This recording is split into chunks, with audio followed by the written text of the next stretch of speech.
Hi guys, Welcome back to our channel welcome back to Thriving at Love and and Relationships. Relationships. Woo.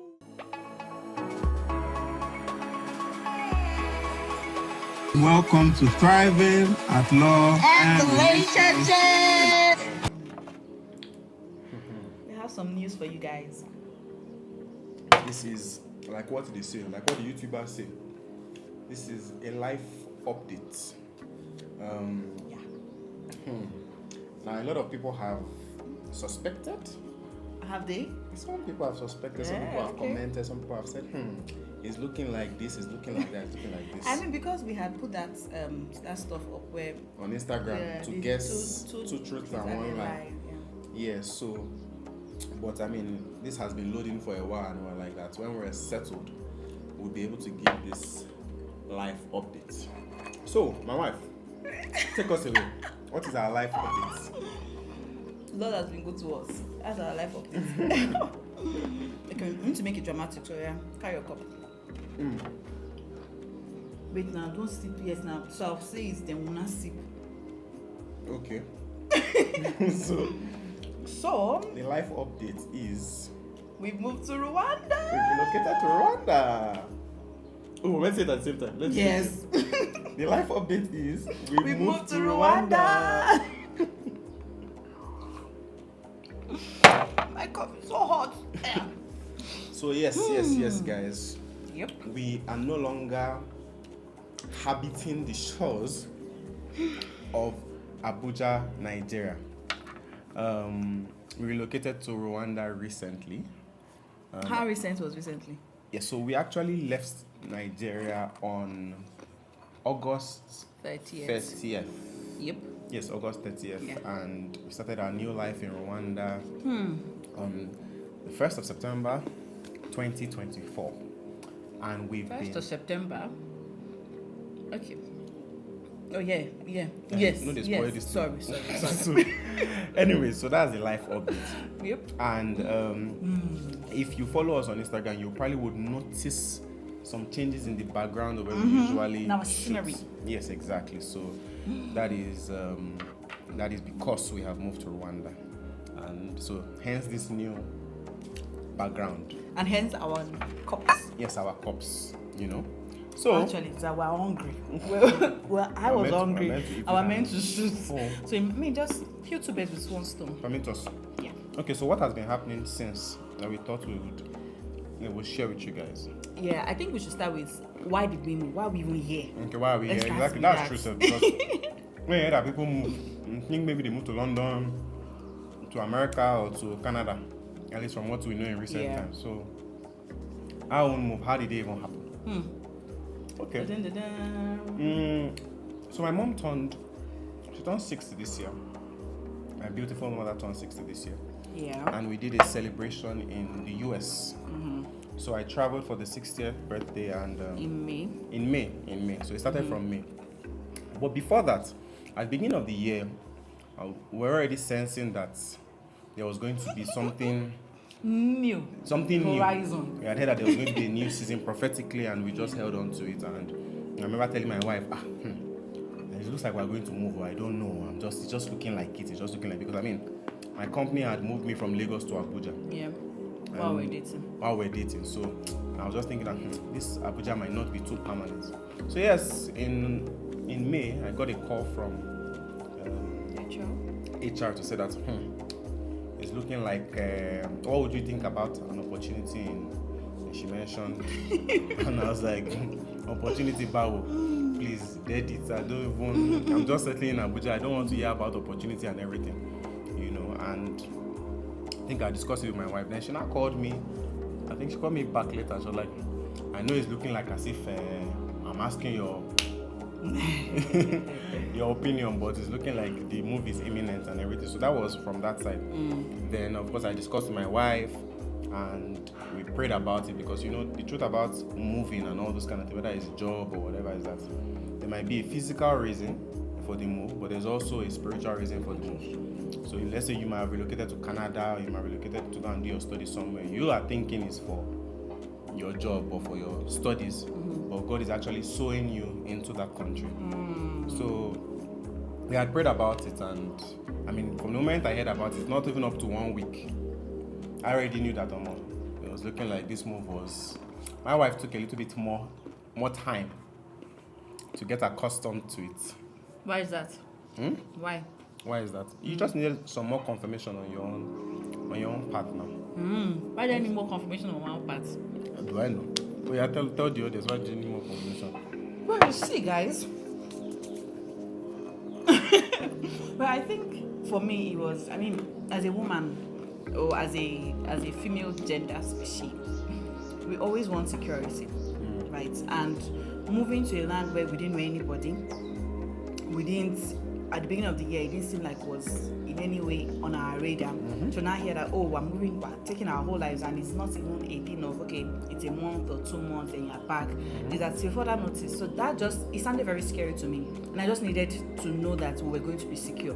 Yeah. So it was not that I was fighting, I was opposing it, or that I didn't want it. It was just I needed a little more confirmation. I mean, we had different conversations about it that eventually led me to being okay with it. And that's not to say that I didn't know that it was what God was telling us to do. Yeah. I already knew from a get-go, but it was just getting comfortable with the idea, I guess. Yeah. So that was it for me. So so we prayed about it. We spoke to some trusted advisors, friends, mentors, and God was confirming it. For the life of me, if I thought about my whole life, I know about Rwanda and the country and the president and the good work he's doing. Why are you drinking? Sorry, good work he's doing? But I could never have thought that I would even go there. I remember even telling my wife that we should actually take a vacation to Rwanda. Yeah. Just to go and visit and come back, because I heard good things about some of the East African countries. But to think that we would actually live here was never on our mind. So that happened, and then began the packing process, preparation process. Having to confirm different things from my company, HR, then also having to pack, having to talk to our family, having to do all sorts of things. Having to talk to our family. It was a lot. It was a lot. Trust us. That has been one of the most draining. This is actually more draining than the preparation for our marriage, mentally. For you? For me. Not for me. For you. No, you and I be the planner. Once I was locked in, let's move. For me, it was draining because between both of us, I hate change more.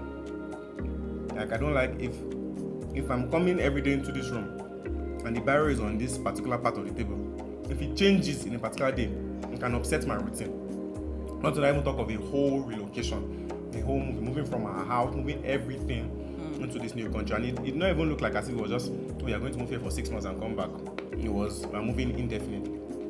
I have to leave our church, I have to leave our friends, I have to leave our family. Trust me, I was not, mentally and emotionally, it was a lot for me. So would you say that, so judging from everything, would you say that this move was, so if they should ask us, why did you move? Will it be a thing of, my company moved me, or this was where God was leading us to? This is where God was leading us to. Okay. The spiritual reason always precedes the physical. So if the company had said move, but God had said no? No, I wouldn't have moved. Okay. That's just the truth. I mean, unfortunately, yes, those kind of things could happen, and maybe it could lead to a stall in your career, it could lead in maybe termination or all sorts of things. But if we had prayed about it and God, the worst place, I've always said in my own life, the worst place for me to be is where God is not. Yeah. If God did not send me somewhere and I now go there, because I've already seen the hand of God in my life, moving me from Lagos to Abuja, and all different things that have happened. So it's a keynote to know that it was God. God just used our company as a vehicle to move us here. It could be school, it could be something else, and obviously he's revealing his plans as to the reason why he moved us here. Yes, obviously for the job and for the work which I'm doing and all that, but however, the major reason was it's part of his purpose for our life. Yeah. It could be a detour, we could be here for 2 years, 3 years and move somewhere else. It could be here for 10 years. It's God that would decide that one. So moving to Kigali, Rwanda. Yes. How has that been? Even before that, I think before we even got to Kigali, one of the most stressful things was the airport, the travel itself. We packed 10 suitcases. 10 giant suitcases. No, so we packed 15 bags. Yes. Came with eight bags. 8 bags. Then the remaining 7 we moved to Lagos. Yes, we moved to so Lagos. those 8 bags we were taking with us now eventually became 10 bags at the airport. Yes, because they have this Rwanda Air. They have this, so in case you are traveling to Rwanda, know this one now. I'm giving you free gist. Yep. So they have this particular policy that your bag cannot be higher than 23 kg. Yeah. And if it exceeds 23 kg, the max it can go is 32 kg, but you have to pay extra for that 23 kg, for that 32 kg. I don't know if I'm explaining. Wait, was it 30? Is it 32 kg? 32. So your bag, normally you have 2 bags. And the allowance is 23 kg. And all of our bags were above 23 kg. It was either trying to get the ones that are over 30 to 32, yeah, but the ones that are under 32 to 23. Yeah. We're looking like mad people that day. Thank God we went early to the airport. Actually. If not, because it was like 1 hour that we used to rearrange to do all those things at the airport. It was a lot. Oh my God. It was a lot, you know. And because we're living from Abuja, normal flights from Lagos to Kigali is like 4 hours. Yeah. From Abuja is like 7 hours or so. Yeah, 7 hours. Because they always have to stop. You have to stop in Accra or so, pick up some people from Ghana and then now move to refuel and move to Kigali. So trust us, it was a lot. Yeah. You know, but I mean, we made it. We made it to Kigali, and I think, yeah, I mean, it was a good. They received us some of the my colleagues received us at the airport and took us to where we were staying, because we had already tried to book some places online to stay. So another thing, please beware. If you are moving to any place, right, it's usually good for you to see the surrounding neighborhoods of of the apartment you want to book, because that was one thing I would have fallen prey to. Yeah, pictures never do justice. Yes, so they would show you a beautiful house, like with modern facilities and whatnot. Then when you now check the surroundings, it's like that's the kingdom in the village. Yeah, there was one house so that they we were saw. like One house that we saw, zinc roofs. It was so beautiful. Like if you look at the house, it had the best furnishing, everything. Yeah. When we now got one of my colleagues to help us go and check the place and do like a video call. When we saw the surrounding house, the other house was like tarred house. The road was untarred. The road was untarred. It was looking like a palace, like she said, in the middle of a village. So thankfully, I mean, God just helped us to plant, someone here who could help us. Yeah. So I mean, we finally got a place, and that place was a new place. They had just launched. Yeah. And was another problem. It was a beautiful place, but they were using us to learn work. So because they had not run that kind of estate before, sometimes we'll have issues with water, we'll have issues with the AC. Oh my God. Oh my God. It was so. And then maybe we'll talk about some of the culture shocks that because one of it was that they hardly use ACs in their houses here. Yes. So the houses probably have fans or nothing. Because of the weather. Yes. So the weather here is relatively, we say cool to cold. Cool to cold. So, I mean, yes, the sun shines and all, but it's relatively cool. And then the rainy season, it gets very, very cold. So you usually see people wearing bumper jackets and wearing sweaters and all that. Even in the mornings. In the morning. So because of that, the houses didn't have ACs. Yeah. So we were trying to look for a house that has AC or more. It was difficult. And then it was more expensive to pay for it. So that's one of the culture shocks that we faced. Then I think we finally moved to this new place. Even the move to this new place was another, it was God that just orchestrated it. Because don't forget that as much as we were coming here, we prayed to God that the place that we are going to stay, because scripture says is our shepherd, we lack nothing, leads us beside the still waters. So we were praying that God will lead us to a place where He leads us where the green pastures and where we'll be able to actually prepared for us. So we had finally gotten one place that we wanted in a place called what's the place? Rebero. For people that have come to Kigali, maybe you might know that place. A place called Rebero. We were going to take it. We are already ready to sign, and we had gotten a good bargain. Not before the end of the day. Not. You were ready to sign. I don't understand. So wait, let me get that's the gist, right? So after we moved from that place we were in, it was really lovely. It's just like they had a lot of issues with their facility management. So we knew we couldn't stay there long term, right? So I needed a more permanent base. So when we started looking for a new place, we took us to different places. My husband always said, "Wow, this is beautiful! Oh my God, this is lovely! This is nice." The last one that he eventually wanted us to take, right? The place, the furnishing, so the house was beautiful, it was nice. It had a pool, it had a gym, but the furnishing was like, you know how Africans would furnish their apartments with like leopard skin and cultural things. I mean, there was no leopard skin yet, but all those cultural things. Then the front, it was not just giving. And my husband was like, you know what? Maybe we'll just change the furnishing. By the time we change the furnishing, it will be okay. And the kitchen was small. See, guys, I just realized that what men are looking for in an apartment very different from what women are looking for in an apartment. Men are looking for big kitchen that had storage system, because that's where I was coming from. All the kitchen we're seeing, but you were just looking for, I don't even know what you're looking for. You know, so my husband was like, you know what, we're gonna take this place. And so I said to myself that, you know what, let me not be the stumbling block, because all the other apartments I'm saying no, this is not it. And my husband was really trying. Honestly, he was the one talking to all the realtors and all of that. So I didn't want to look like I was being ungrateful, because it was a lot of work for him. So I said, okay, no problem, that's fine, we'll take it. Yeah, we're finished negotiating price with them. We got a very sweet deal. As we were leaving, I just put a prayer in my heart and I said, God, I know that this is not your best for us, so do something to just scatter it. We're ready to pay, sign, brought up contract and whatnot. Next thing, my husband calls me and is like, can you imagine? They said the house is not available again. I said, I was so confused. I didn't even know. You said that they doubled the price. Almost doubled the price. Exactly. Wait, and that's it's not available. So he called me and was like, imagine what they said, that we can't get the house anymore. I was like, which house? I was actually lost that it was the house we were going to get that he was talking about. So the landlord now came back and said that he's not giving us at that price anymore. And what else? That it was the peak season, was like summertime, and he knows that he will get more money for that. We said, okay, no problem. I was excited. I was like, oh my God, wow, really? Oh, that's terrible. And she was happy. We started looking for another house again. Then we saw another one. That one too was not giving. Yeah. And I said, you know what? No problem, we'll take it. But my prayer was still constant. And God, I know this is not your best for us. Take us to somewhere that was your best. So as we were leaving that apartment, the guy that was taking, the agent now said to us that, you know what, that I just remember that there is another apartment just down the street in an estate. Let's go and check it out. We asked how many bedrooms, they told us. As we entered this place, I just knew. Eureka. I just knew that this was the house.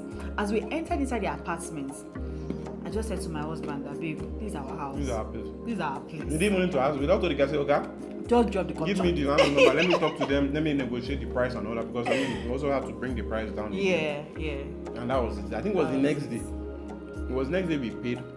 We paid that same day.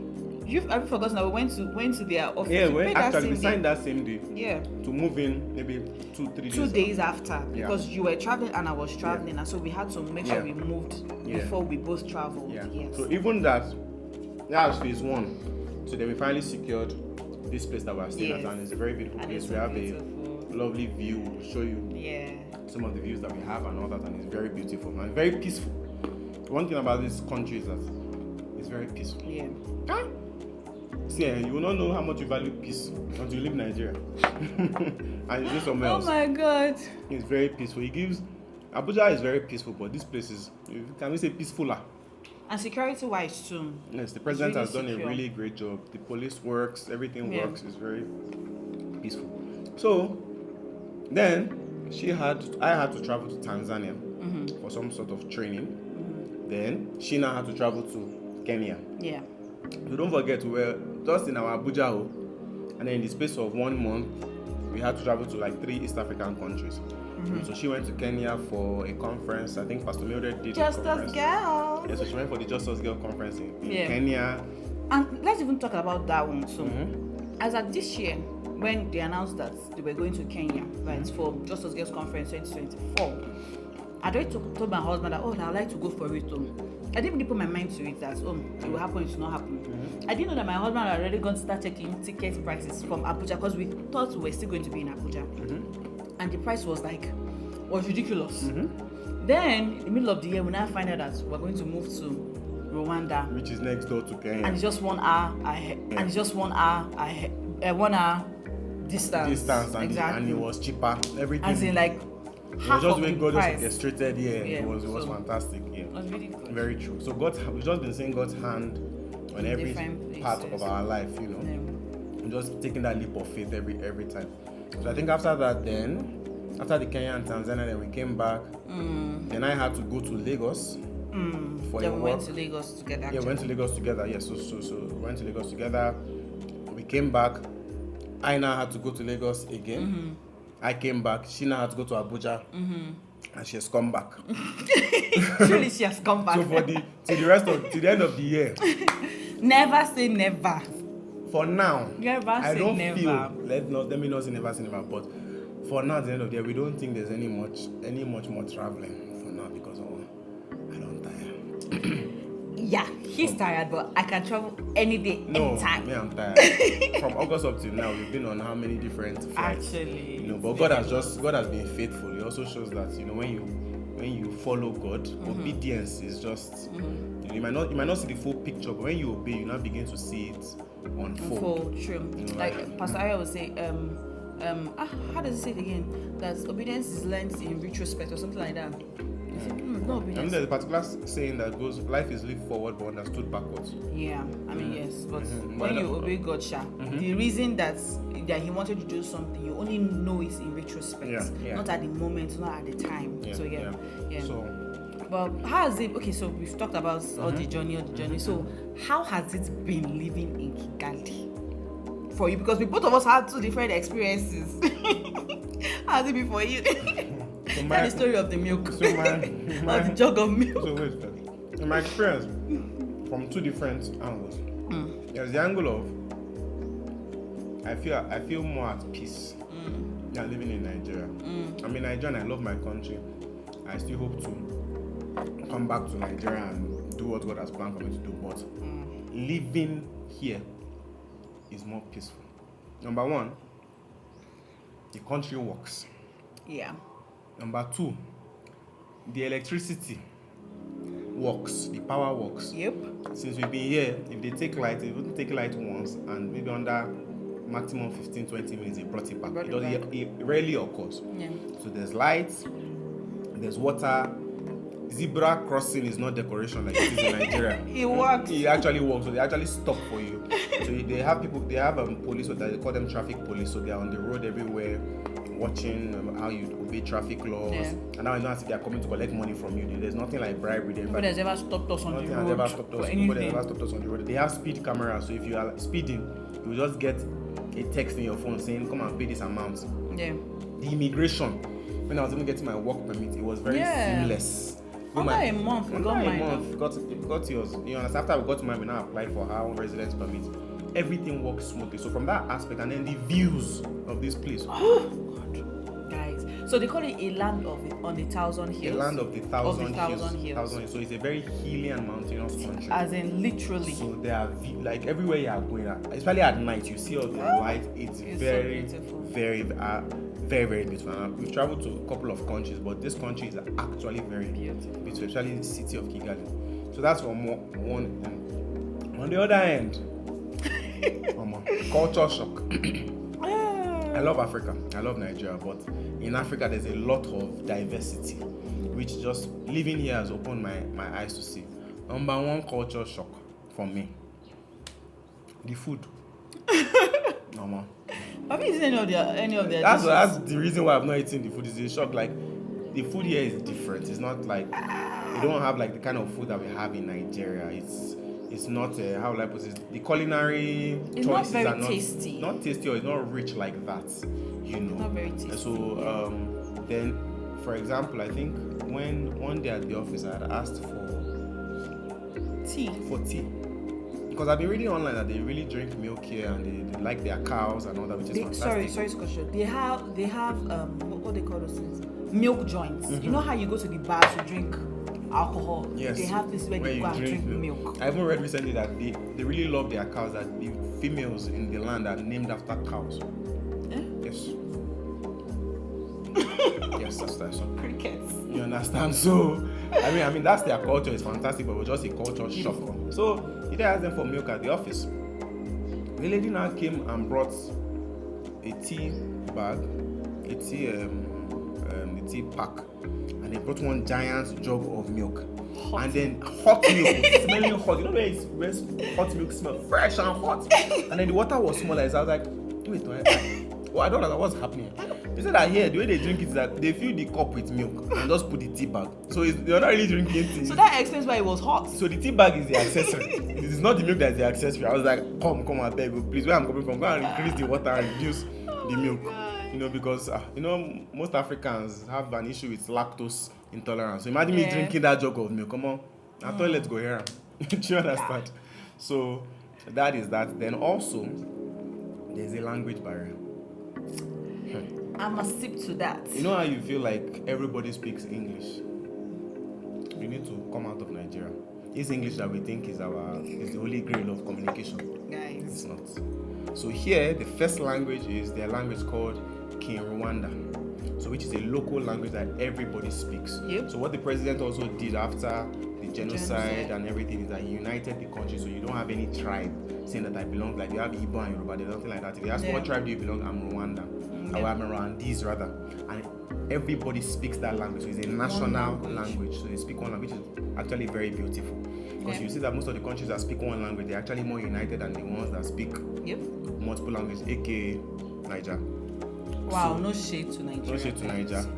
But yes, the first language is Rwanda. The second language is French. So a lot of them actually speak French here. From the older generation, they speak French. Then the third language is now English. So to find somebody that speaks proper English,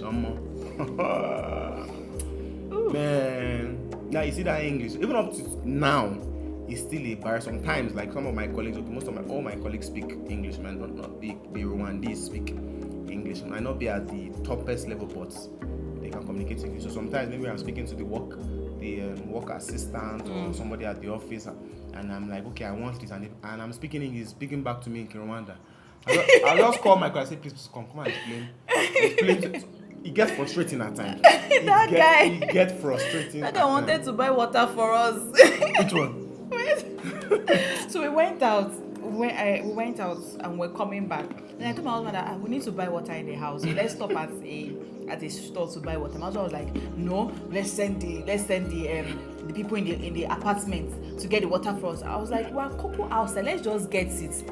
He said, please, I don't like that stress. I don't come back from work. He now calls the house manager and says that I want to get water. So she sends him a number. And I said to him that, ask her to send us someone that speaks English. She said that, of course, won't she know that that's what she's meant to do? I said, okay, no problem. I kept quiet. Then he calls the number of the person. He starts with, hello. He says, hello. He says, I want to buy water. Please, what was the side of your conversation? The guy's like, he said, I said, no water. He said, hello? I said, water. He said, hello. I said, water. Then, because, so you could see that the vocabulary of English was not even in his brain. So he couldn't even pull it out.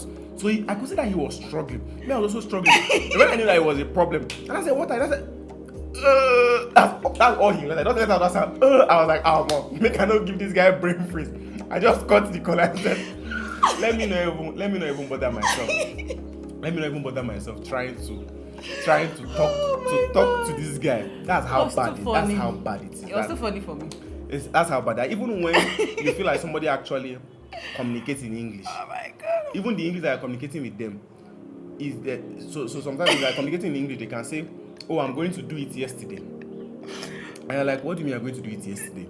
So sometimes the tenses are mixed up. So they can call tomorrow yesterday, they can call today tomorrow. God. The cleaner that came, I gave her Google Translate because she was meant to come one day and then I wasn't around.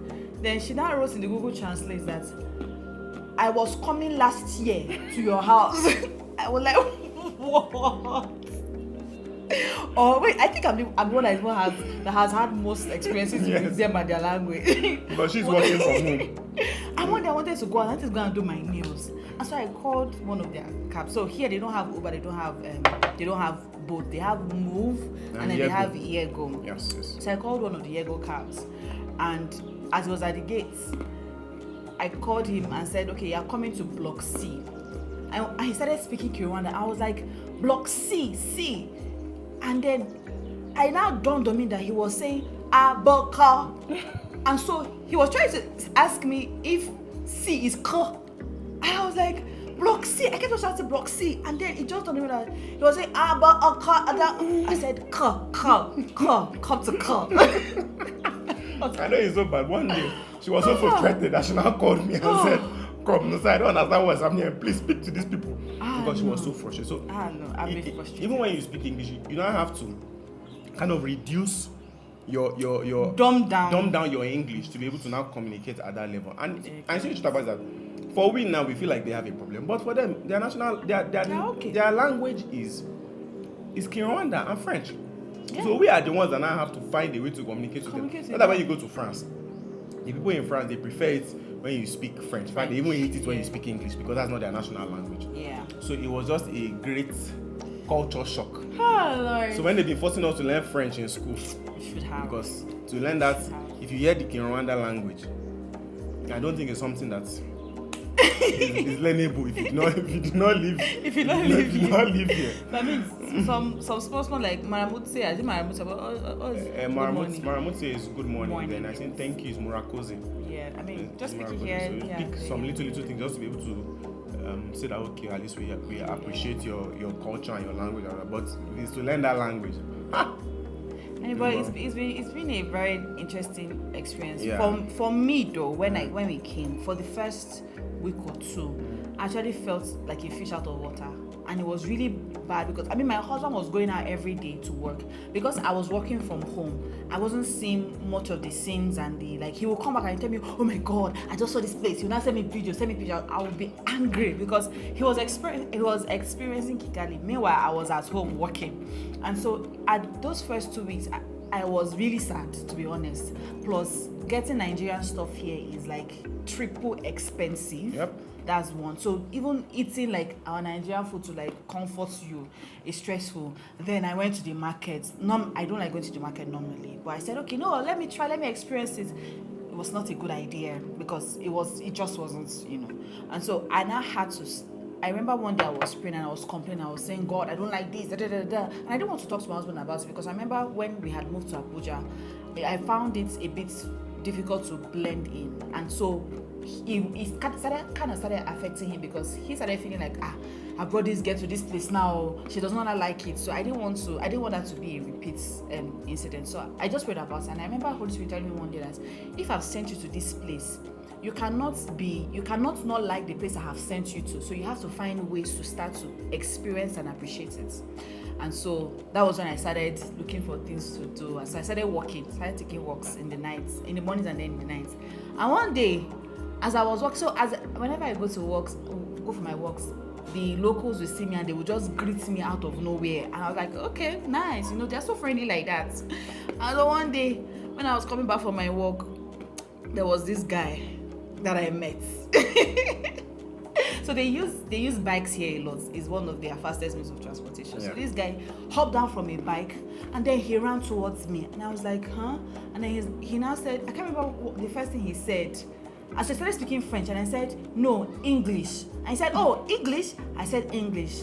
Then he now started speaking French again. I made a gesture last part. I should give him my number. And I said, no. He now said to me, okay, so have a vous? I said, what? He said, have a vous. And then I realized he was saying, how are you? Because in French, it is comment ça va? Or something like that. And then I was like, thumbs up, and I walked away. And then the Okada guy that even dropped him kept on shouting in Kinyarwanda, like, give me my money. And I'm like, you have never paid me. You're here talking to a woman. I mean, so those are like just the small things I started appreciating and, like experiencing that. Yeah. That kind of made it nice. Miss Nigeria. Yeah. But how people ahead, this is going on walks now. This is my wife.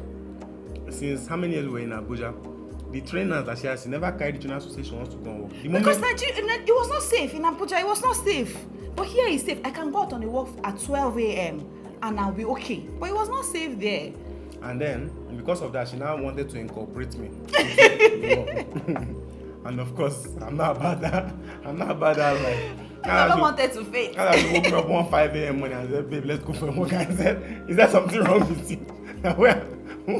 Where am I? I'm not an Israelite. Where are we walking to? So just, acclimatizing to the culture and just finding how to make living here very, very good for us. And the beautiful thing about it is that God also had sent people ahead of us. Yeah. You know, some Nigerians that were here, even some guys from Rwanda, these people that have been able to help us settle down. So we've met some Nigerian families that have just been very, very God sent, very loving, you know, and it's just been a fantastic experience all through. It's been challenging, but it's been rewarding. Yeah. You know, so I think we just wanted to share this with everyone. I mean, we're still settling. Yeah, so we'll still be bringing you some videos here and there. Mm-hmm. But might not be as consistent as before. But we didn't want everything to be perfect before we because we've been saying, when are we going to record this? When are we going to record? When are we going to? We're just like, let's just do it. Yep. Just you can see that this setup is very different from what we did in our previous Exactly. seasons. So there's no professional cameras and everything. We just took a phone, just record it so that we can just let you guys know that we're here. So I think that's our life so far. So far, snippets of our life so far. Because a lot more has happened, but we don't want to just be ranting and ranting. So the essence of this was just to give that update. That we have moved. Yep. So in case you are any of our followers or others and you are in Kigali, shoot us a comment, shoot us a message, send us a DM on Instagram, say, we're here in Kigali, so our East African fam. Please reach out to. We might be in your town.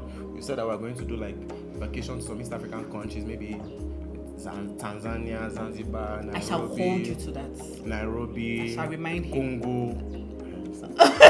There's nothing wrong with Congo.